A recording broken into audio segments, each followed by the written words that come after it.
I write the songs that make the old ladies smile.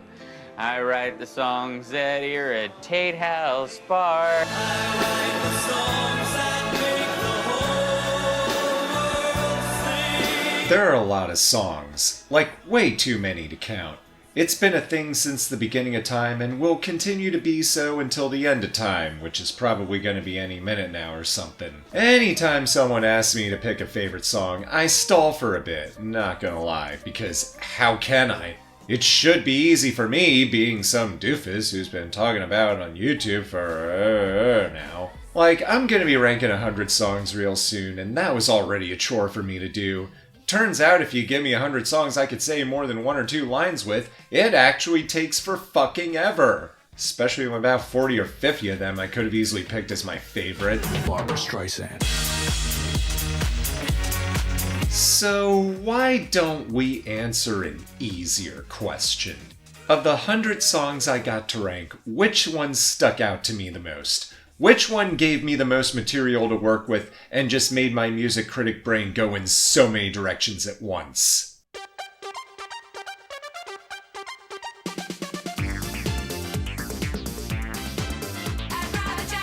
And here comes the part where I mention that this video is about I'd Rather Jack by the Reynolds Girls, a song that was semi-popular in Europe for about a week in 1989. One that dared to tackle that most heinous subject. That old slop they're still playing on the radio. This, my friends, is more than just a song. It's a crappy song, but it's even more than just a crappy song. It's the CHRappiest song.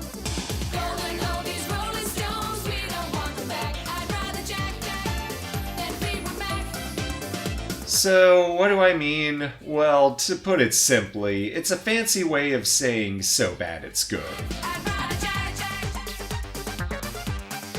And this is about as so bad it's good as it gets. For starters, you probably notice it sounds like... That's because it is. Yep, this is another gem by the trio of Stock Aitken Watermen. They gave us Rick Astley, they gave us Dead or Alive, and they basically dominated the late 80s by making a bunch of these same-sounding high-energy dance jams. Well, in Europe at least, where this was yet another top 10 hit for them in a handful of countries, number 8 in the UK and number 6 in Ireland and Finland.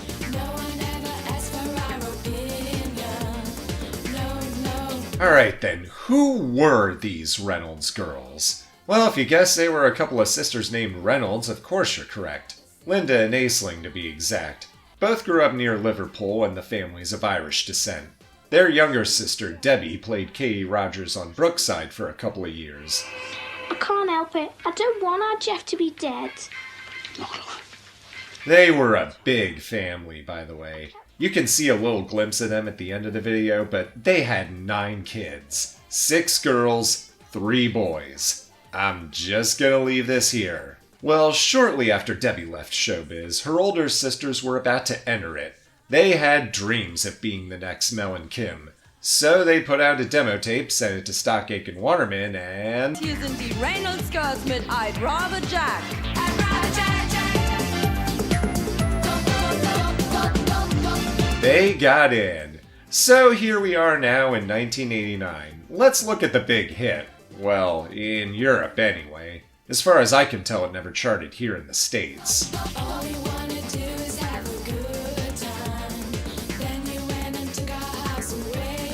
And if you're expecting some fun Rick Astley goodness, sorry, no. We're not going to do any goofy Rick rolls here. Because you see, this song is about a very serious subject. I don't know if you've noticed, but the radio sucks.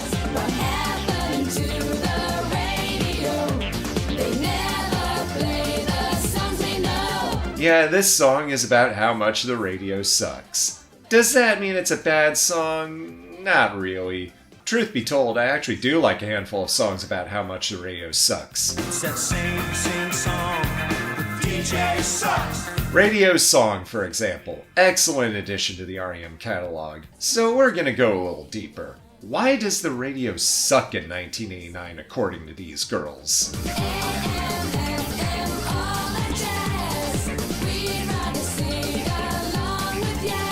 Well, here's where things start to get fucky. It's actually not according to the girls, it's according to the guys.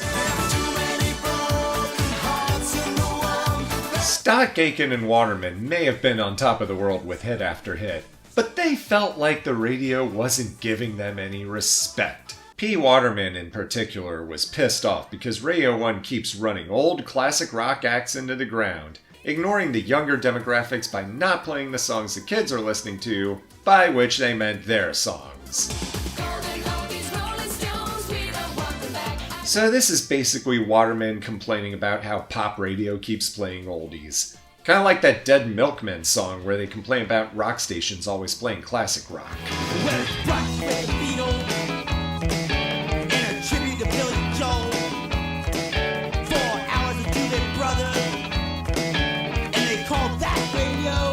Oh, and speaking of rock, there's another elephant in the room we gotta mention.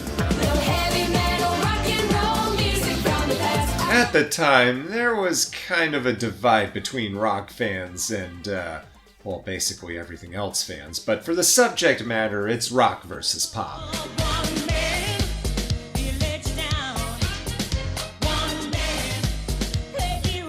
Like rock fans would listen to a song like this and they're all, ew, gross, this is pussy shit. Where's the guitar? Why is everything all machine sounding? Now Fleetwood Mac, that's real music. That's when they're trying. To which the pop fan would say, I'd rather Jack than Fleetwood Mac. More like I'd rather jack off, am I right? Yeah, I know Jack is a slang term used in the high energy dance scene and other similar scenes, don't at me.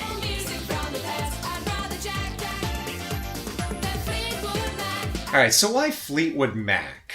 I mean, it rhymes and he did seem to hate him.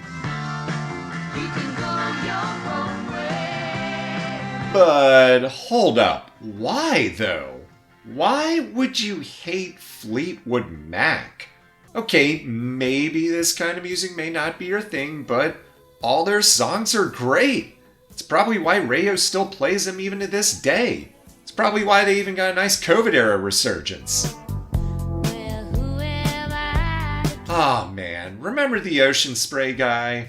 2020, what a year. Let us never speak of it again.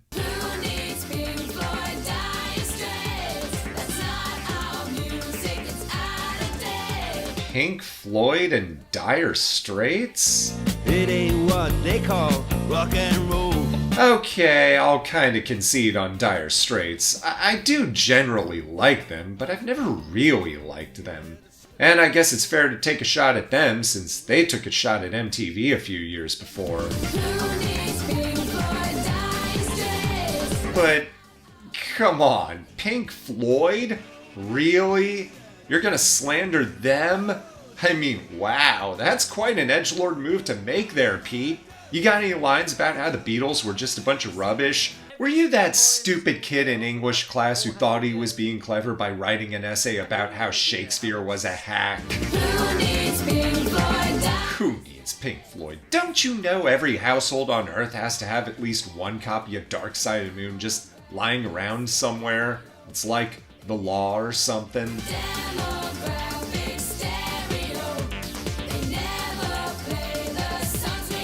Alright, the main complaint is this. The radio is always playing old songs and ignoring new songs. That's some wild subject matter to make a song about, but dare I say, that subject matter is actually more relevant now than it was in 1989. For years, I've checked into my local pop stations, the ones that are supposed to play today's best music, and instead all I've found is old songs. And it's been like this for a long time. Songs from the 2010s, from the 2000s, 90s, hell even an 80s song or two would make it in the playlist. I've made a few videos about how years like 2022 and 2023 were just dead zones for music, and this is mostly the reason why. Especially last year too. Radio just isn't pushing the new stuff as much anymore. They'd just rather take you back to the past. Like, here's a recent clip of me flipping between the two pop stations.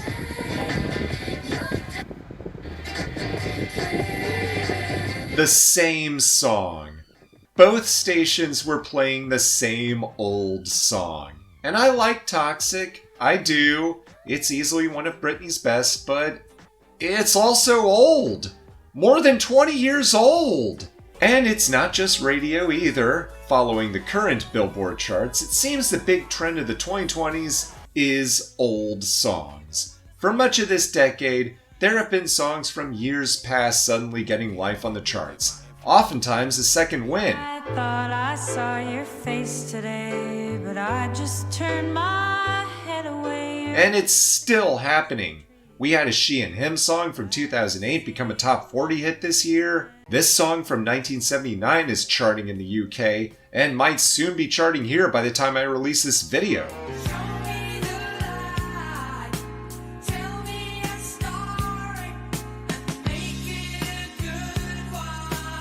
Of course, we all know why this is happening. Say it with me. It happens on TikTok. A good 98% of the old songs that charted this decade got there by way of TikTok.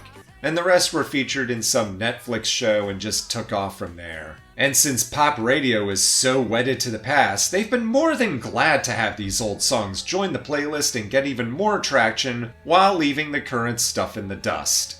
That said, I have checked in on pop radio recently, and they seem to get a little better at playing some of the current stuff. Kinda wish they'd stop trying to make Tate McRae a thing, but what are you gonna do? That's not our music, it's out of date.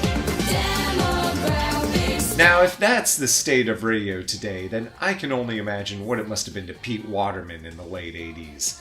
Even back then we had some old songs charting here in the States. Dirty Dancing brought a couple of 60s classics back on the charts for a while. That was pretty cool, even though the movie sucked. Can't they see that every generation has music for its own identity? Well, you definitely got a point there. Every generation does need its own kind of music for the kids to annoy their parents with. Gotta keep that circle of life going. Why the DJ on the radio station is always more than twice the age of me? Okay, that I can explain. It's because the DJ went to college or some broadcasting school, then went out into the real world and had to scrape and claw for years and years, you know, like everyone does. The songs we know, rolling hoagies, rolling So there you go. Stock Aitken and Waterman complain about how the radio doesn't like them, by way of the Reynolds Girls, a couple of sisters who sent in their demo tape. You'd think they would enjoy this? Well, guess what?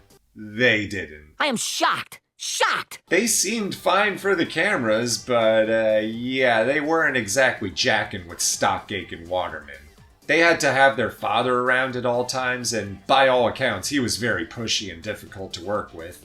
Which is understandable, because, you know, they're family. When it came time for the second single, they wanted to have the girls in the studio, but that interfered with a family trip. They said no, so they parted ways with the label. And there you have the typical story of someone who dreams of being a star, then they become a star, realize it's all bullshit, and no bout. That said, the girls still wanted to keep the music career going. Their father had to mortgage the house, but eventually they got that second single released. Get Real. Apple Music, reach into your soul. Can you feel the power? I honestly like this one a little better. Got a nice Italo house groove to it. Unfortunately, it failed to catch on, didn't chart anywhere, and that was the end of the Reynolds Girls. Tell me what you gonna do to me. What you gonna do to me? 1, 2, 3. I wanna show you love's perfect emotion. Linda would try for a music career of her own. She formed a rap dance group called Hype. They opened up for Take That on tour and even had a minor club hit, What You Wanna Do to Me. What you wanna do to me? Give me all your loving, baby. What you wanna do to me?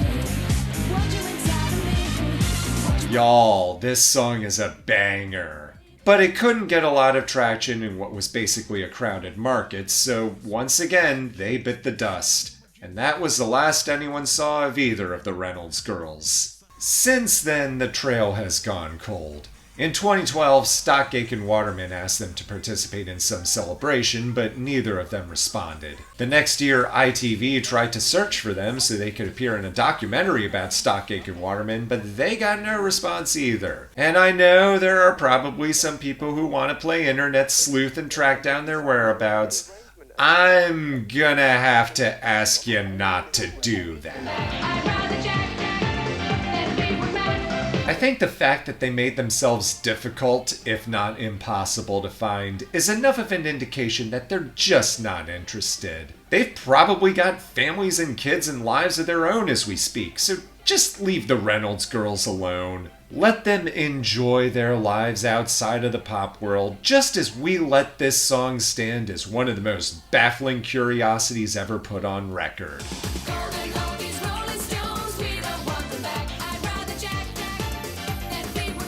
While it was a hit, and the beat is admittedly pretty killer, it's the lyrics that make I'd Rather Jack such an embarrassment.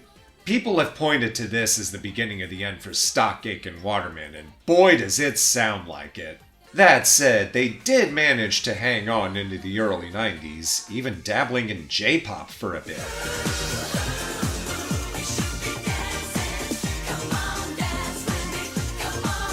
Rick roll for the weeb crowd. Speaking of which, watch our Vocaloid Awards video, it's fun. But the wheels were now undeniably starting to fall off. When you're whining about how radio DJs won't suck your cock for payola money, people kinda start to see you in a different light. Sure didn't help the girls who became unwitting targets from all the rock fans. Probably might be why they don't want to show themselves. And yet it's that asinine subject matter that truly makes this song great. Anyone can put out a bad song, but this is the kind of bad song that truly goes above and beyond. It's not just a crappy song, it's the crappiest song. Well, one of them anyway. I'm gonna make a series out of this. I'll tell